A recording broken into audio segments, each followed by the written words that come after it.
মৃদু হওয়ার পর আজ প্রথমবার আবার আমরা দুজনে একটা ছোট্ট ডিনার ডেটে গেছিলাম। সব কিছুর মধ্যেই এই কিছু মুহূর্ত শুধু আমাদের জন্যই। পরিবারের সাপোর্ট না থাকলে হয়তো এত সুন্দর সময়টা পসিবলই হতো না। আজকের রাতটা মনে থাকার মতো, এত অল্প সময় তবুও মনটা একদম রিফ্রেশ হয়ে গেল। অনেক দিন পর দুজনে একসাথে বেড়াতে গিয়ে সত্যিই খুবই ভালো লাগলো। যদিও সময়টা খুবই কম ছিল, কিন্তু এইটুকুই সময় আমাদের দুজনের জন্য অনেকটা রিলিফ দিয়ে দিল। এই ছোট্ট ছোট্ট মুহূর্তগুলোই আসলে খুবই স্পেশাল।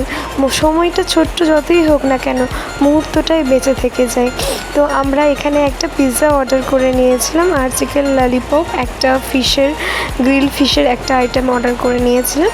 তো এখানেই খেয়েই আমরা আবার বাড়ি ফিরে চলে এলাম। যেহেতু মৃদু ছিল বাড়ির সবার কাছে, সেহেতু বেশিক্ষণ থাকার তো উপায় ছিল না।